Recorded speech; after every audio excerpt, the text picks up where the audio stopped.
Howdy, howdy, howdy. How are y'all doing? Welcome to Cliff Notes Live. I think it's episode 171. I think I said the same thing last week, but I think I'm right this week. Episode 171 of Cliff Notes, the first day of April. April Fools. What a perfect day for me to show up on the show. I hope y'all are all doing fantastic. Let me start off with a big old SKD 143. Love my wife, love my kids, love reality TV, especially love the reality TV fans and my friends, because y'all absolutely are my friends that come out here every Monday night. And welcome to those who maybe discovered the show last week and have come back for a repeat as well.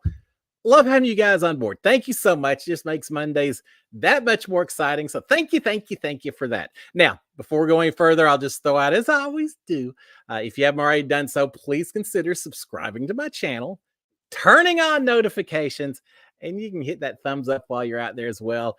Appreciate all of that. You know, we're pretty steady on Monday shows, but every once in a while, especially as we get closer to Big Brother, I may drop a random episode here or there in the middle of the week. And if I do, if you got notifications turned on, you'll be the first to know. So just keep that in your mind. All right. How are y'all doing? All kinds of stuff going on, just peripheral. Easter. Hope y'all survived Easter. We'll talk reality TV. Bluebonnets in Texas. It's a wonderful time of the year down here. But I don't have anything set in stone. So y'all hit me with your questions. Let me know what's going on in your neck of the woods. What shows y'all are watching. I'm looking for some new binge-worthy shows. So we got a lot to talk about. Just throw it at me tonight. All right, before we go any further, I just want to come out here and see who's hanging with me this evening. Not that I'm forgetting those of you who are watching on replay. I just don't know that you're watching on a replay just yet. But Mark, how are you doing, sir? First one out here. Welcome aboard. Hope you're doing fantastic. Amanda Lowe, hope you're doing well also. Brian, hey, Brian, how are you? Marilyn Sutherland, Jake the Horror Movie Geek, Colleen, Michelle Moore, Terry Thomas. I love seeing all these names out here. Let's see. Ma, how are you doing? How is school doing? When is your birthday? I know it was a big thing last month. It wasn't actually on the Monday we talked about it, but when's your birthday? I was thinking about that a little bit earlier today. Let's see. Cindy, how are you doing? I hope you're doing fantastic. And let's see. Tammy Flanagan. Check these glasses. Tabby, how are you? Karen Loveland, Anunez 1919. And let's see. Is that Kendra, Wyatt Garrett, Deborah Nail, Ed Brewer, and Tracy Muckenfuss. Tracy, how are you doing, my friend, as well? Hope y'all are all doing fantastic. All right, Ma is saying June 10th, 2005. Thank you, Ma. I knew it was coming up. I just couldn't remember when it was. Michelle Moore saying, can Ma be a guest that day?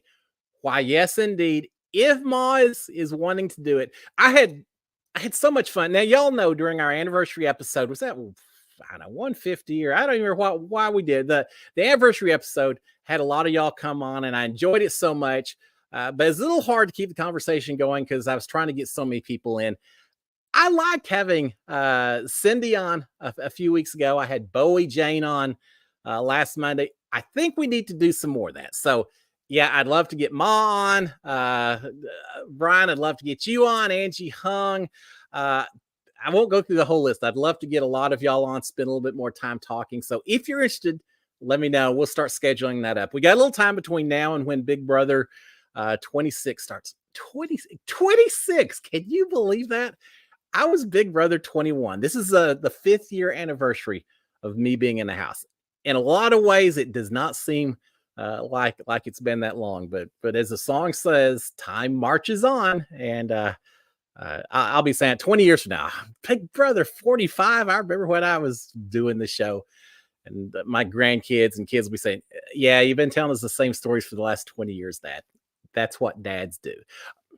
I don't remember what I was talking about, but anyway, yeah, I want to get some more of y'all on. I'll be reaching out, and y'all let me know as well if you're interested, because I'd love to talk to all of y'all, and I know I'm interested in learning a little bit more about y'all, and I know the other folks out here as well. So we're gonna make it happen. I think that would be fantastic. All right, let's see a few comments before I go to a few of my little deals.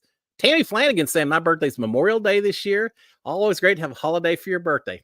Yeah, as long as it's not April Fool's. But for those of you born April 1st, Hey, props to you as well. Marilyn's saying a birthday is this month. Well, happy birthday to you. There's some other people who have birthdays this month. My mom's birthday is this month. My birthday may be this month as well. Did y'all know when I was in that Big Brother house, of all the things that you can do and say that maybe get you booted to the house or not, whatever, at one point we are sitting around. This is like maybe the second week we've been in the house. So we're still trying to get to know each other. And I think it was Christy and Jessica, mainly Jessica Milagros, talking about zodiac signs and astrology. And all of that. And at one point, they're all talking about what everyone's astrological symbols are. And it quickly became, I mentioned that I'm a Taurus, and everyone looks at me like I just threw up devil horns or something. You're a Taurus? Well, yeah. What's wrong with that? At one point, Christy Murphy says, "Oh, I'm surprised that you would even be in the game of playing Big Brother. Tauruses don't do well with being flexible. They're stubborn and they can't handle adjust to changing situations and all of that. And I just don't know how a Taurus would ever be good at the game of Big Brother." And I'm like, really? Here I am saying that, and now y'all are going to boot me out of the house because I was born in the wrong month compared to everyone else in here. Well, yeah, I'll say this. I'm not a big believer in astrology, but a lot of the traits that are associated with Taurus, I kind of go right along with them. My wife will tell you I'm as stubborn as heck, which helped in the Big Brother house. I wasn't going to give up. I was going to fight all the way through it, all that. But I walked away from the swimming pool that day thinking, if I get kicked out of the house, that's fine. But if I get booted because I'm a Taurus, then I'm really going to be chapped at someone. Fortunately, that wasn't the case. But yeah, I thought that was pretty funny. Now, there's other people. My birthday, I share with Caitlin Herman from Big Brother 20. We figured that out at some point a couple of years ago, which is always fun. So she's my Big Brother birthday partner in terms of birthdays and all of that. But all of that, Marilyn, happy birthday to you. I'll say it early in case it's not on an actual Monday, but happy birthday to you. People born in April, my favorite people. All right. Michelle Moore's, a lot of y'all. Michelle Moore's April 18th. Karen Hummer's April birthday. And Colleen is saying happy birthday to all April babies. See, yeah, it's a perfect time of the year. Spring is here.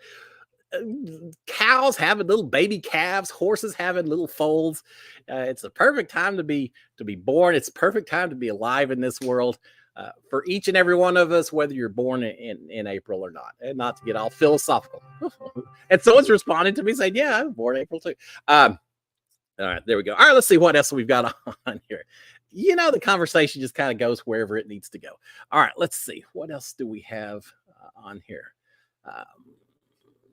Well, let's talk about a couple of. All right, let me do this because I almost forgot about it. Bowie Jane last week. Y'all, we talked a little bit. Did y'all know her song released? That didn't release until Friday of last week. So during the show, it wasn't actually out there. I put on the link on last week's show. I put the link out there to go to her song. If you click on the link that I put on the comments, it'll show you the link for Spotify, for Apple, for all the different the music playing apps out there. Click on your favorite and listen to it. It's called Never Surrender. Y'all know me, right? I'm the one that kind of sits there at the table and likes my George Strait, my country music, and domino playing music and all of that. I gotta say, this new song, hers, Never Surrender, pretty good. It's got quite the beat to it, and it's got vocals from her as well.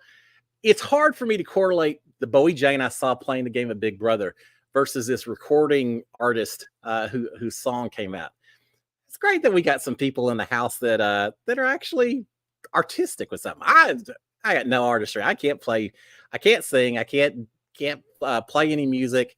You can tell I can't really dance either. Although, with all that being said, have y'all seen? I was checking over the weekend Instagram.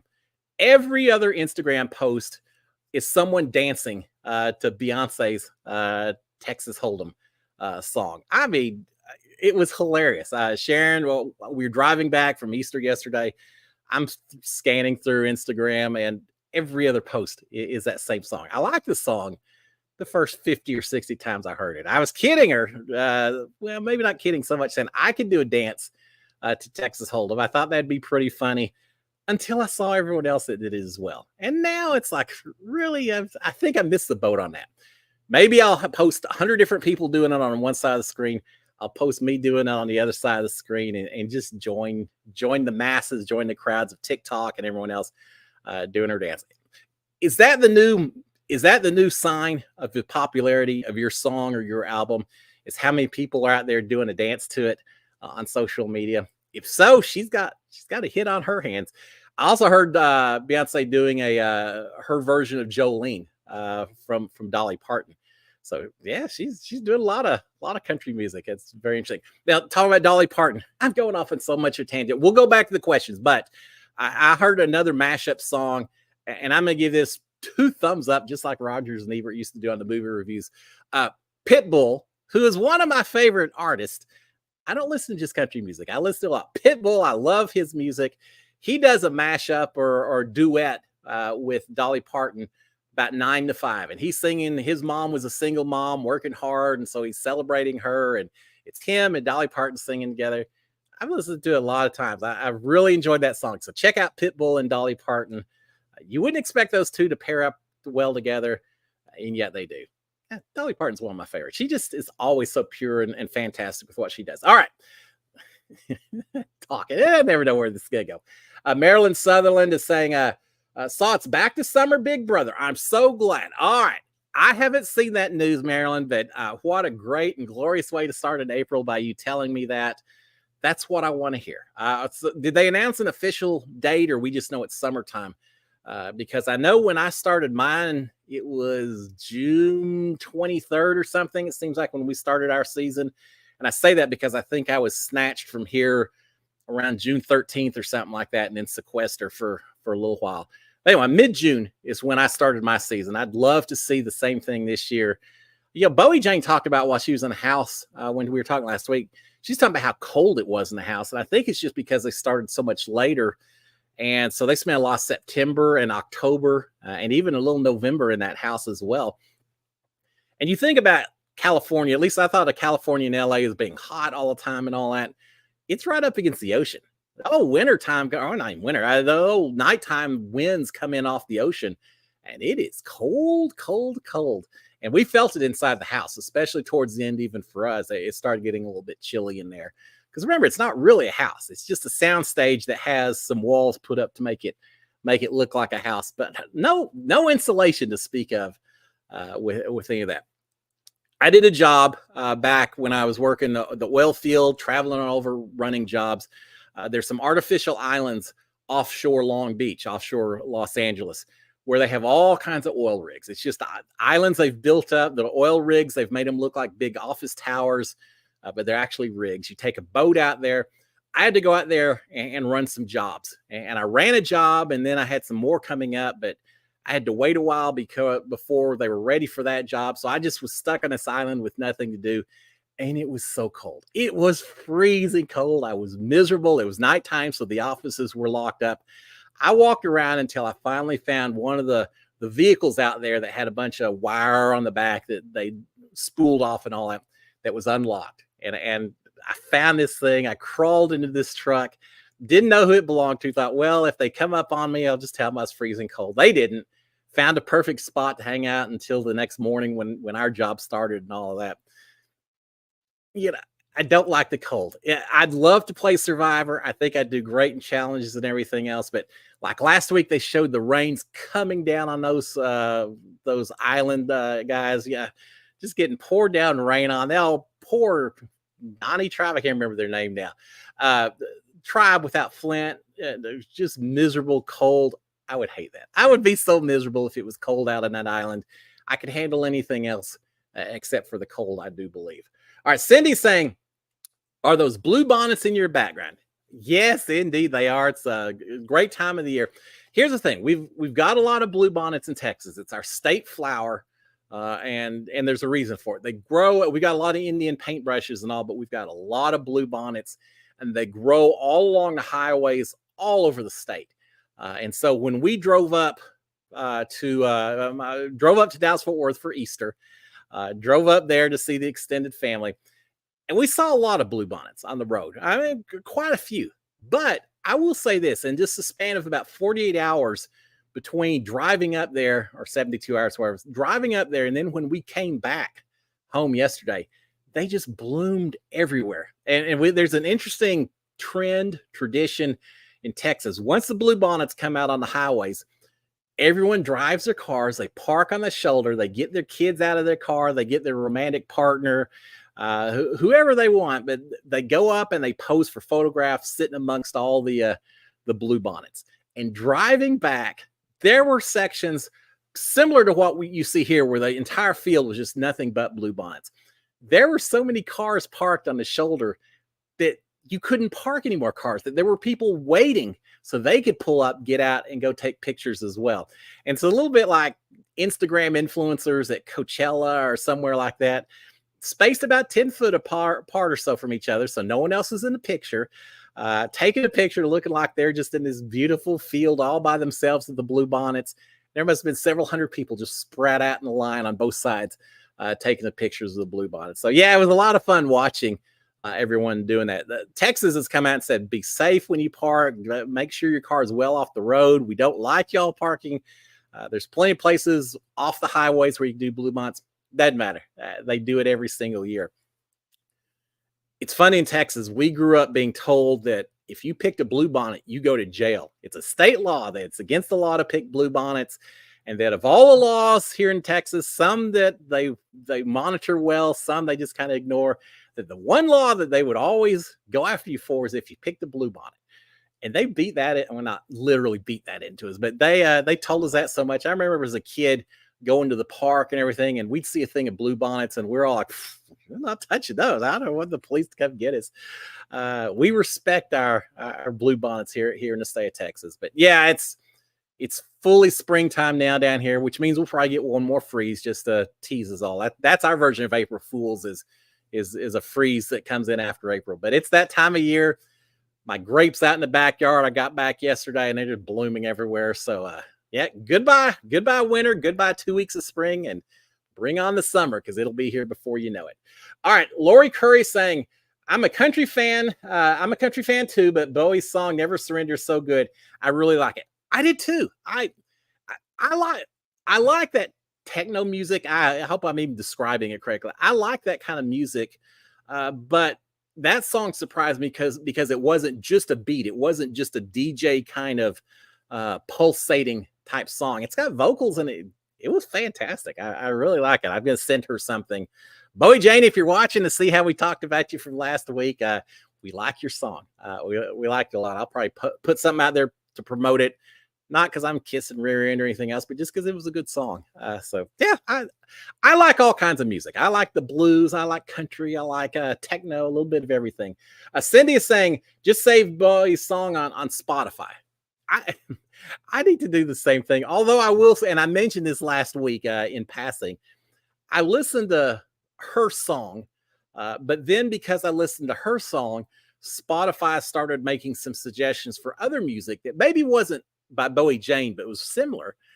And I listened to it because why not? You do other things. You're listening to radio, and there are one or two I like, so I hit like on one or two of those. And now my likes and dislikes, everything on Spotify, every time I play, they've got this DJ that makes suggestions for you. Every other song is DJ is suggesting to me through artificial intelligence is now a very, very pulse, beat heavy driven kind of song, which is very interesting when you go from George Strait to that one after the other. I'm a man of many, many different tastes. Well, I was going to say that my wife says, but I say it. I listen to a lot of different ones.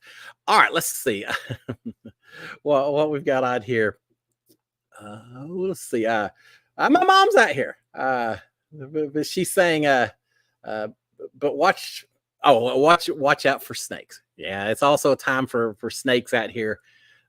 We got a few snakes here in Texas. Now, having said that, let me combine a little Easter and a little April Fools together and talk about what we did for Easter. Because when I get with my extended family, I got to play a prank here or there, right? And I had a few ones. My mom mentioned snakes, and it made me think. We had the Easter bunny come to my mom's house yesterday. And Kara Mosher saying, "Have you pranked anyone today?" No, not today. Being Monday, yeah, I was out making sales calls and talk to people, and I'm not gonna let pranks interfere with the business and all that. And I stored up all my pranks and did them all over Easter instead. So now, not today. I started a little bit prematurely, I suppose. But no, yesterday we had the Easter Bunny came to my mom's house. I've got some nieces and nephews who still do the Easter egg hunting and all of that, and so they came and went out looking for all the eggs in the backyard. I may have put a plastic stake right next to one of the eggs, covered it up with a few leaves, covered up the egg with a few leaves as well. So this it's about 7-year-old niece, no, the older one, about a 9-year-old niece, came up on the egg, reached down to grab it. As she grabbed the egg, she also saw the snake facing right there at the egg, and she screamed and hollered and was suitably shocked and all of that. I'm glad her Easter basket didn't just go flying, and then I would have felt the fool. But now, so I did that prank on her, and we had quite the fun time. Of course, she was scared, but then she had to go put it in another section to go after some of her other cousins and sisters and all that. She loves pranks. She's my little prank master. She's the one that when we get together, she comes to me and we come up with a few pranks here and there. We we did one yesterday. Actually, it's the day before. They're all out dyeing Easter eggs, and so you know how you dye Easter eggs, right? You get your little thing of water with the vinegar in it and the special fizzy drops that you put in there to make the colors and all of that.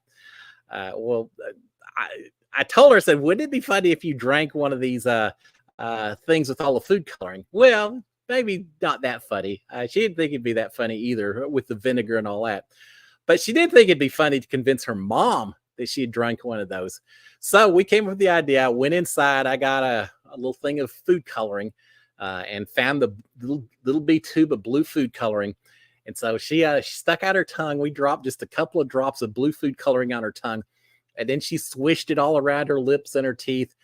I'll say this, pure undiluted food coloring like you buy from the grocery store is incredibly intense when it's not diluted. It didn't take but a drop or two, and she looked like old Violet Beauregard from Willy Wonka. Her whole mouth is just blue. It looked like ink. It looked like she'd been chewing on a ballpoint pen because her whole mouth is just blue. And she goes to tell her mom and tells her, "I just drank the Easter egg food coloring," and her mom was not happy with her, not happy with me. But it was pretty funny. Maybe not so funny when we went to church yesterday and her mouth was still a little tinge of blue. Yeah, that stuff lasts for a lot longer than I thought. It's vegetable oil, or it's vegetable base. There's nothing toxic about it, but it sure is bright when you put it on your tongue. So we laughed about that. And here's the other prank I did. Then we'll move on to some other topics. My mom, because most of the people in my family are a little bit older, don't necessarily do the Easter egg hunting after the Easter bunnies come and all that. You know what I mean. Because of that, we do something a little bit different. And my mom took, I don't know, a dozen or so golden eggs and put money in them, anywhere from $1 to $5. Most of them had one. Few of them had fives. One had 10. One had a $20 bill in it. And she went and hid them in a different location and had the younger kids go find all the gold eggs. But once all the gold eggs were discovered, then every kid in the family, so my mom's sons, myself and the other sons, the daughter-in-laws, and all the grandkids, everyone got one gold egg. And then once we all got the gold eggs, you could trade if you wanted to. But then once everyone was satisfied with their trading, would open up their egg and see how much money they had in there. So there's the premise, right? So I get my egg, and my two youngest nieces both open theirs up. I think one actually got the $20 bill. She did pretty well. The other one, I think she got a $5 bill, but I had traded eggs with her beforehand. I said, "Hey, let's trade. I'm sure I don't have anything. You don't have anything in yours. Let's trade." Okay, so she trades. So she got my egg, which was originally $5, and she was very excited about that. Well, while she's going on and on about finding $5, I may or may not have cracked open my egg a little bit without untaping it, and just happened to have in my wallet $100 worth of $20 bills. Took all those 20s, stuck it in that egg, and then closed it back up so you couldn't tell, and waited till I was the last one. She was, I got $5. I got $5. How about you, Uncle Cliff? What did you get? I popped it open and said, oh my gosh. Started pulling out 20 after 20 after 20 and said, you picked the egg that had $105 in it. Oh my gosh, I'm so glad I traded with you. She was not happy. You know who else wasn't happy? My mom wasn't real happy, thinking that maybe she messed up and put 20s instead of ones inside one of the eggs. I think it caught her off guard as much as it did my niece. But yeah, my niece was thinking that don't put her on deal no deal island game, because she was thinking that she had the worst luck possible in terms of picking eggs and trading eggs. I couldn't let it stay. Eventually I told her, I said, no, grandma didn't put that much money in the egg. It's you came out better. There was only $1 in here. And so then she was very happy. But yeah, we had fun playing the games with each other, and did that. We've done that for quite a few years, where we've put special money eggs out for the older kids and all that. I was responsible for putting those eggs out a few times. Trust me, I am a hardcore Easter egg placer when it comes down to it. I know one year I took one of the eggs, I painted it green and put it amongst some grass so it's hard to see. One year I taped it onto the back of the dog's collar, so they couldn't find, there was still one egg out there. They didn't realize it was on the dog's collar, and they never could. Well, eventually they found it. I had one I taped to a string and threw it up on the tallest branch of a tree. There's no way you could get to it until you trace the string over to the other side of the yard, and realize you could untie it and then drop it. I do master level Easter egg hiding when it comes down to it. So I never make it easy when I hide the egg. So yeah, we had a lot of fun doing that. All right, let's see. Karen Hummer said, Big Brother question. Did you ever get to play the challenge games after the competition? Some look like fun. Oh, trust me. No, we didn't. And we were always so upset that we didn't get to. If you're one of the ones that didn't get to compete, that just had to watch, it was frustrating. Now, I will say this. There were only 2 competitions that I didn't compete in. For part of it's because I was on the block 6 out of 13 weeks. So that meant that I played in a whole lot of veto competitions. I did not compete in the week number 2 veto competition, which is the week that Sam won the trip to Fiji. I'm still upset about that. I was stacking a bunch of frogs. I thought I would have done well with that, but I didn't get picked to do that one. I didn't compete in the HOH after the HOH I won, because the HOH can't compete. That was Poised on Ivy, where they're having to hang on to all the ropes and all. I'm glad I didn't do that one, but I competed in everything else throughout the whole season. But yeah, even after we did it officially, there would have been some that I would have loved to have tried again, just to see if there were better areas. The 2 I remember, one was where we were trying to save President Zing, involved pulling 2 ropes. Do you remember, was it Big Brother 16, I guess, with Caleb and Amber and Frankie Grande and all that he had to do it himself. It was that basic competition for us, where we had 2 ropes that caused a lever to go this way, and a ball would roll, and we had to get it up and fill in all the holes and all of that. And Jackson Mickey won that one. It irritated me, but he won it. But when we got done, the other house guest then came over and started trying to play it with the ropes and doing it. And they ended up for about 2 minutes or so before production said, guys, y'all need to step away, go back inside. You know, we're not staying out here to play the game. I don't know why they were so insistent on not letting us do it, but they did that time. There was another time where we had called Coral Grief, I think. Anyway, doing like a mobile where we're having to put a whole lot of plushies, a whole lot of stuffed animals on, balance these things on a mobile and make it all stay.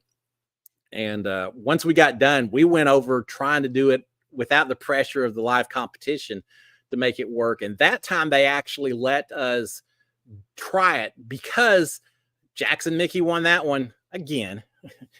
He won it and they declared him the winner, but then it all fell off right after they declared he was the winner, before I guess they got a good shot with the camera. So they let us try to put it back on, because I guess they wanted a shot of the thing done and all of that. we never could make it happen. Even with 4 or 5 of us working, it was still tough to make that thing balance correctly. But I remember those two. The rest of the time, yeah, as soon as we got done, they'd usually say, oh, because we always had the microphones. They'd say, all right, take off the microphones, or if it was a wet competition, take off the stuff that's all wet and everything. Y'all need to get on inside. And they wanted us getting in as quickly as possible so they could get our reaction to whoever won and whoever was at risk and having not won and all of that. So we never did get to do that. Now, the one time they did leave it for a long-term deal was the America's field trip, where Mickey and Christy and Sis were all picked to do the extra competition. The person who won got immunity, which was Jackson Mickey again. Second place was Sis, so she got a punishment of wearing a chicken suit for a week. And then Christy came in last, so she was actually put up for nomination. That was on day 44.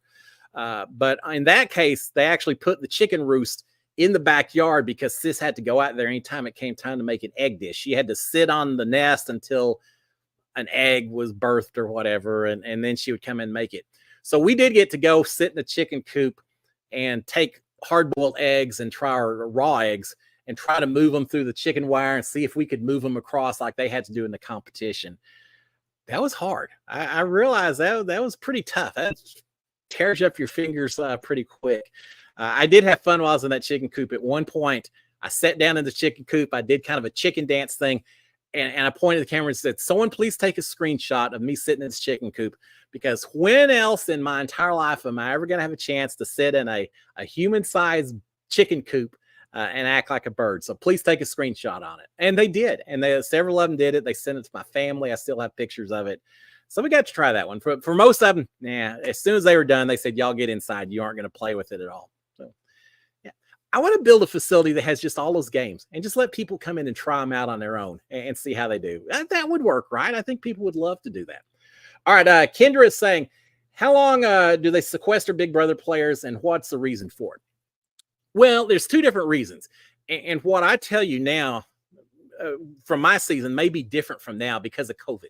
I played the year before COVID, so you didn't have to worry about that. I think now that the sequester is a little bit longer, and I don't know if it's just for COVID. I think it's for COVID and any other potential illness that may impact you. They just want to have you off isolated a little bit so you don't pick up even just a common cold or flu or anything for anyone else, but especially COVID, right? It makes sense. So sequester, I think now is, I think when Nicole and David did that all-star season during COVID, I feel like they were sequestered for a couple of weeks or so.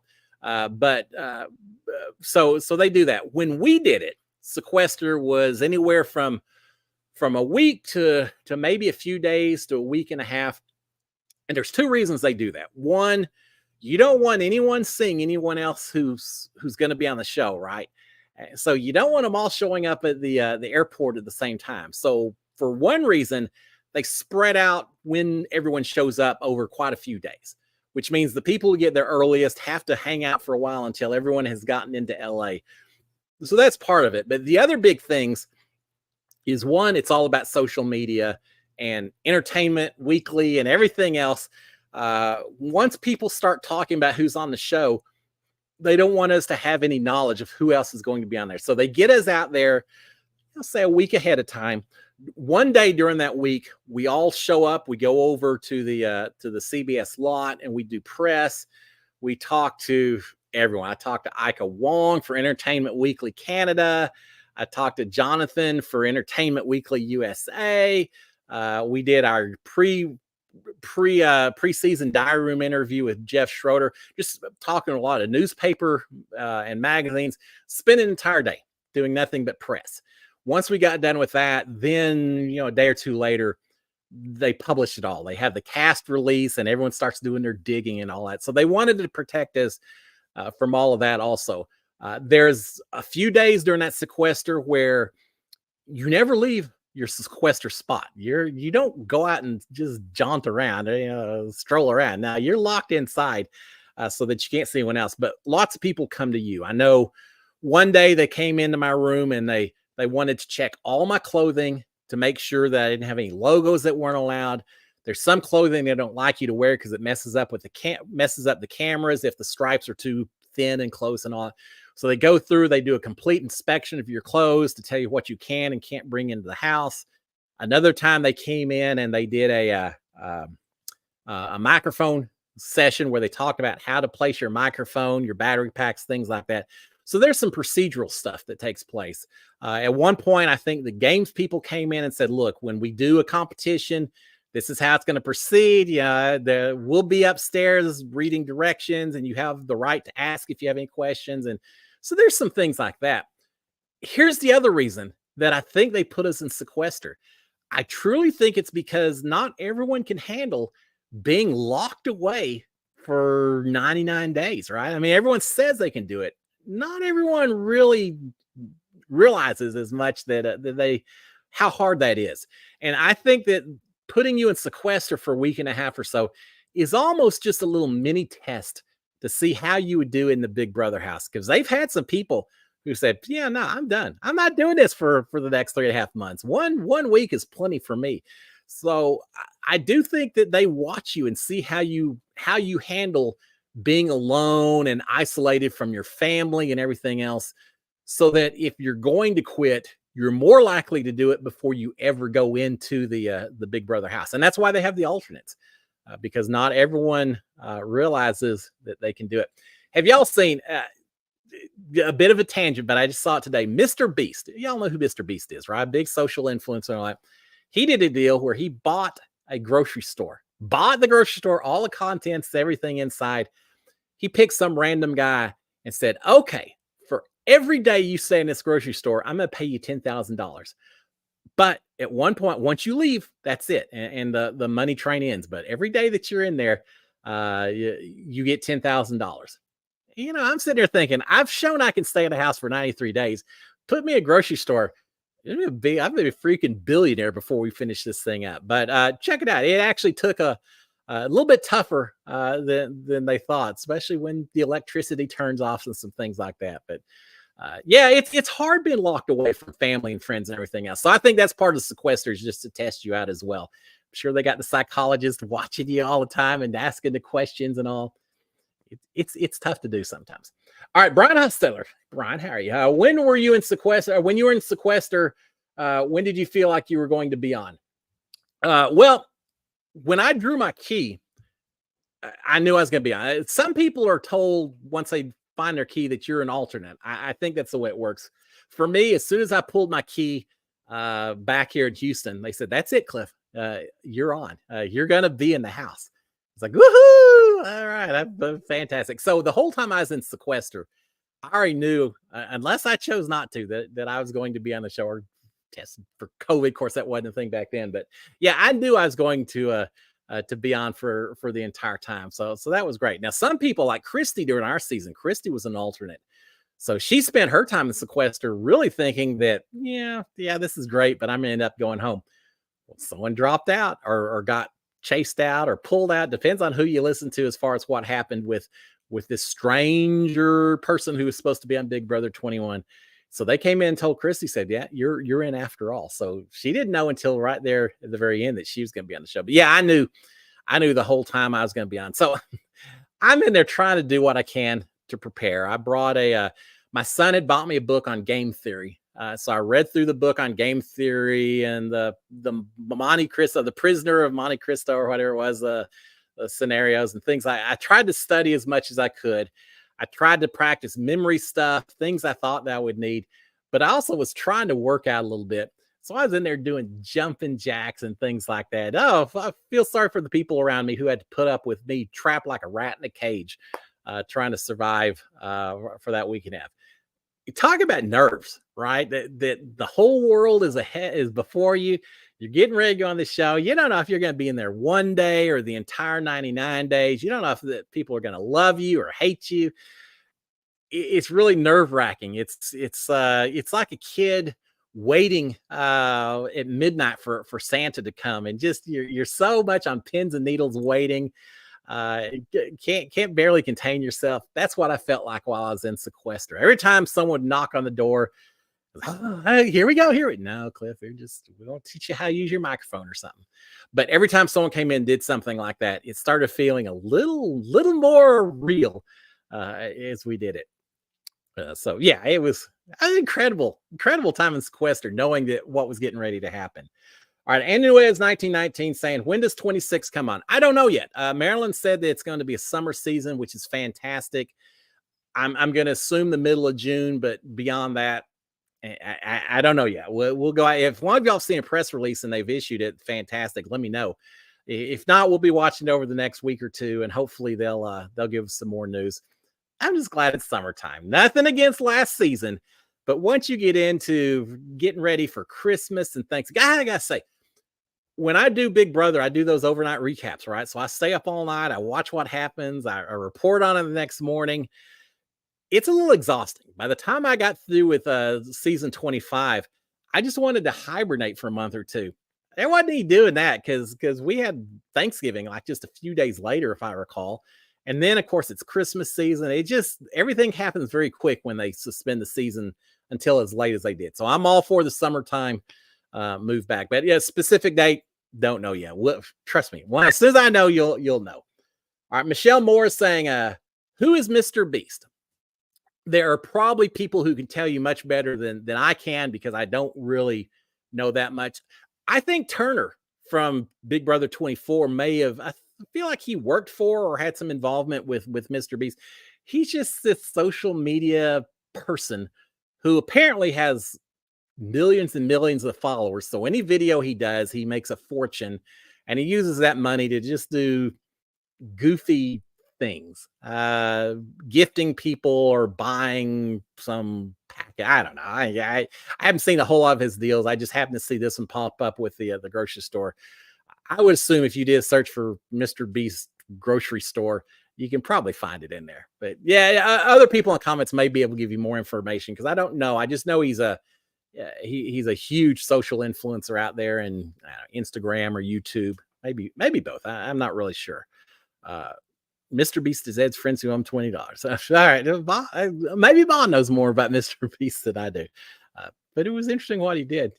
Again, if you're paying me $10,000 a day, I'm sorry to my wife and kids because they're probably not going to see me for a couple of years, because every time I'm a little hungry or tired or wanting to know how my Aggies are doing, I'm going to picture $10,000 and the incredible vacations that could buy for myself or my kids. And I'll put up with a lot of stuff when I know that old clock is ticking, ding, ding, ding, and a little dollar bill is dropping every second I'm sticking around in a place like that. They may never get rid of me. And you're in a grocery store, right?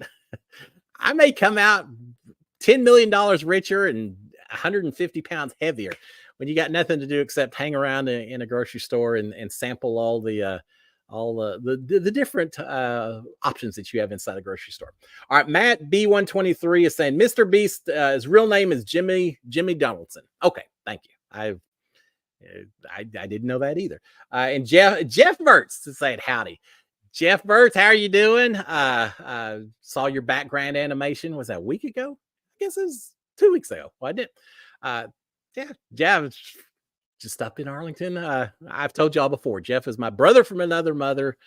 Missed you at Easter time, Jeff. Ready to catch up again. Jeff was involved in some pranks that we did over the years as kids and growing up. And he was in school with me. We both went to A&M. We lived in the same dorm room. And for the sake of not getting Jeff in trouble, I'll hold off talking about the pranks that Jeff was involved with. But he was the king.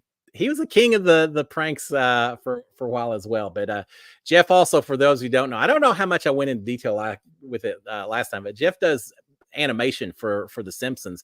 He did background animation for the last episode. It's cool.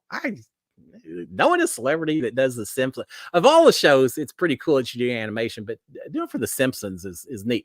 One of the things that I did right after I got out of the Big Brother house, Jeff was there in LA. And so my whole family got to go with Jeff and actually go into the studios where they do all the animation for The Simpsons and see how they do it from both a technical standpoint, but just also see the office environment and all that. Pretty cool. I enjoyed that. Ode to Primal is the episode that Jeff did all the background animation on. So there you go. Ode to Primal. How long has The Simpsons been on? You're talking about a career that just could last forever if you do something with The Simpsons. They did all the stuff with the Simpsons that predicted Donald Trump as president, and everything else. They did some of the Final Four, right? I feel like they've now gone back and found where the Simpsons predicted the Final Four NCAA this month or something. I just saw a little blurb on that. So the prognosticators of the future is Matt Groening and the Simpsons writers. All right, Jeff says we're working on season 35. That's incredible. That the Simpsons have been around longer than Big Brother has. So there you go. That shows just how long in the tooth it actually is.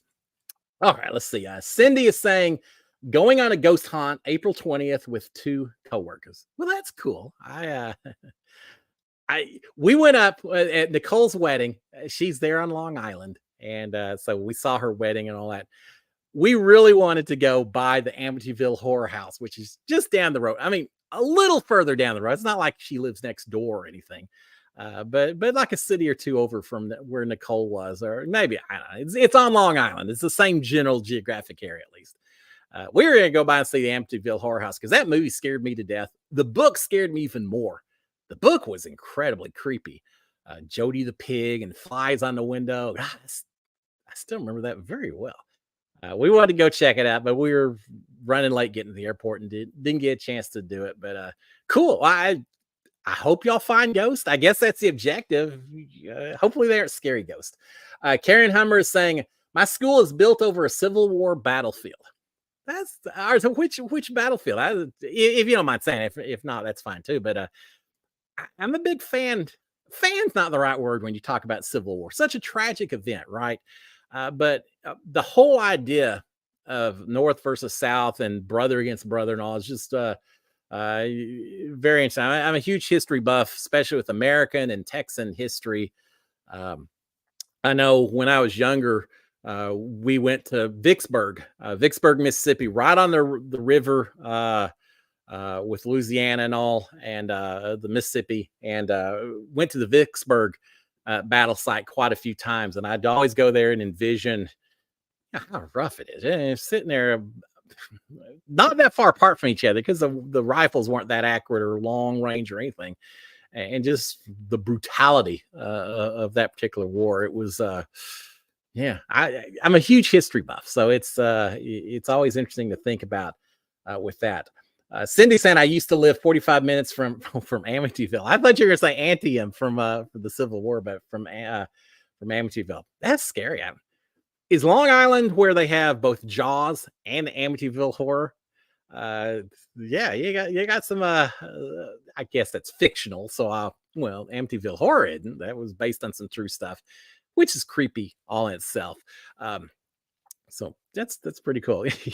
I saw this day in history 90 years ago. So April 1st, 1934, Bonnie and Clyde, the famous robbers from Texas, Oklahoma, all that area. On this day 90 years ago, they killed two young highway patrolmen that were trying to stop them on a road here in Texas. And before that, they had been these Robin Hood bandits. Everyone's kind of cheering for them and all of that. Well, after they killed the 2 police officers, the crowd turned on and said, yeah, and these are just common criminals that need to be dealt with. And so the popularity changed, went against them. And soon after, they were cornered and they were shot and killed in a shootout themselves. So anyway, the reason I say is that's 90 years ago today that Bonnie and Clyde did that. But talking about haunted areas in your house and all that, we almost bought, my mom and dad were looking at houses, and I may have mentioned this before. One of the houses they looked at in Fort Worth at one point in time was a house that had been used as a hideout by Bonnie and Clyde. And so down in the basement stairs, you could lift them up, and there was a hideout inside the stairs, a little secret room. There was a tunnel down in the basement that led out to a well, and from the well you could then escape. So there were little secret areas in the floorboards that you could pull apart, and had storage place for guns and money and who knows what else.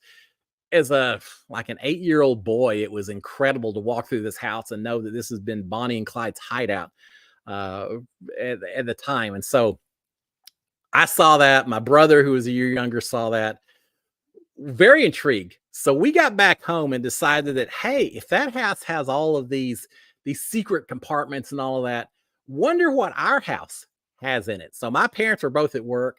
By the time they got home from work, my brother and I, with a couple of screwdrivers, had taken all the mirrors off the walls. Most of them we put back in place. Some of them we couldn't quite get them to fit back on right. We'd taken all the mirrors off all the walls, thinking there may be secret passages behind it. We'd taken the grill out of the fireplace, the grate, and pulled it out so we could see if there was a secret tunnel behind the fireplace. Managed to get fireplace ash all over the main room as we did that. Basically made a mess of the house looking for secret passageways and secret tunnels, and we didn't find squat. Yeah, no, we didn't have a Bonnie and Clyde hideout house that we lived in. But hearing all that makes me think of it all was thinking about ghosts and where you lived and all that. We thought we had ghost at one point or tunnels and all. No, we didn't have anything. All right, let's see. Jeff is saying our dads took us to any and every battlefield that they could. Yeah, we spent a lot of time. We went to a lot of the Texas battlefields. They had a few Civil War battles here, especially here in Galveston. But primarily for us, it was the Alamo. I spent a lot of time at Gonzales and a few of the other big San Jacinto and a few spots here for Texas independence. But yeah, Jeff and Jeff's dad's my dad. They were huge history buffs as well, and did a lot of research and all of that and talked about it all the time. So we grew up hearing a lot of that conversation in the house, and I'm glad it carried on. And now my kids are the same way. They love history also. All right. Karen Loveland saying books are always better than the movies. I agree. There are one or two books that I thought the movie did a little bit better. The one that immediately comes to mind is what is the now I can't think of the No Children for Men. The one where basically for fertility is ended. It's in the UK. No, it's not. It's in the UK. People have stopped having babies. It's just become a bit of a dystopian culture, and it's not No Country for Old Men. That's why I keep thinking, but that's a different one. This is No Child for Men. Some of y'all know what I'm talking about, right? Anyway, it's in the UK. I saw the movie first. Incredible cinematography, amazing. Children of Men. Thank you. Oh, God, thank you, Jeff. Yeah, Children of Men, incredible movie. I loved it. If you haven't seen it, check it out. That's my recommendation for the day. A little dark, but and I don't want to spoil it, but there's a thing towards the end where people are fighting and they all stop because of something that's happened, and the looks on their faces. Incredible movie. I read the book. It's one of the very few times that the movie was actually much better than the book itself.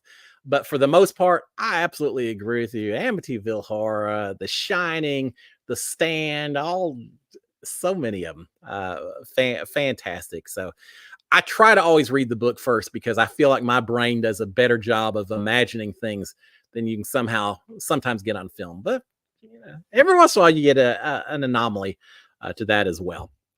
All right, let's see. What else do we have on here? We talked about Bowie Jane. We talked about Easter. Easter time.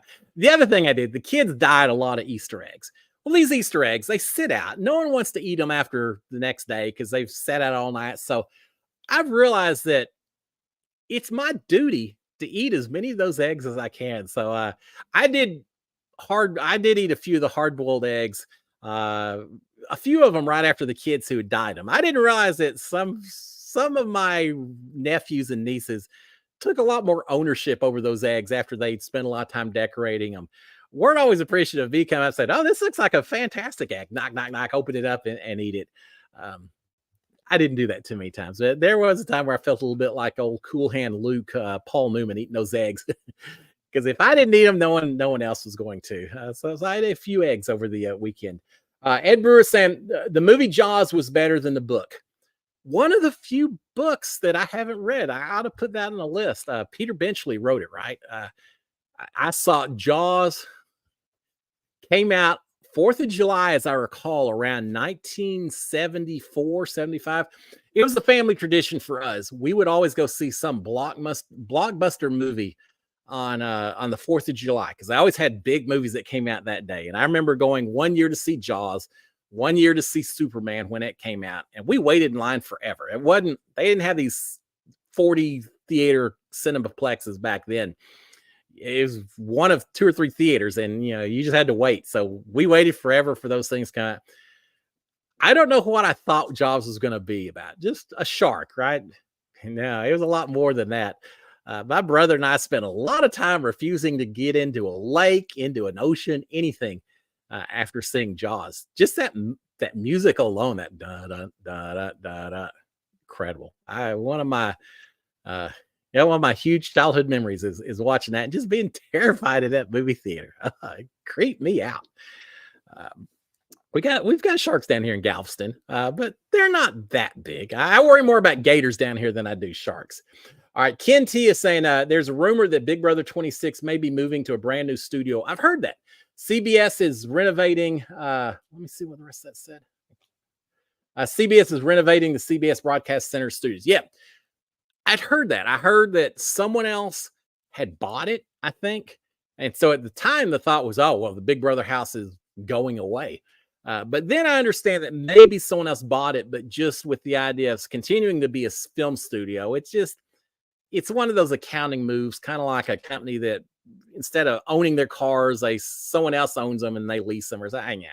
But yeah, I think it may be on the CBS lot. But yeah, I've heard that same rumor that maybe the house could get completely renovated, or it could be a different house permanently or for a while. I don't know. And I've got mixed feelings about it. There's a part of me that sees that house every single year. Yeah, the theming is different, but the floor plan is exactly the same. And it makes me a lot of reminiscing about my time in the house. That was my house. I know what it was like to be in that room or that kitchen, or everything brings back memories.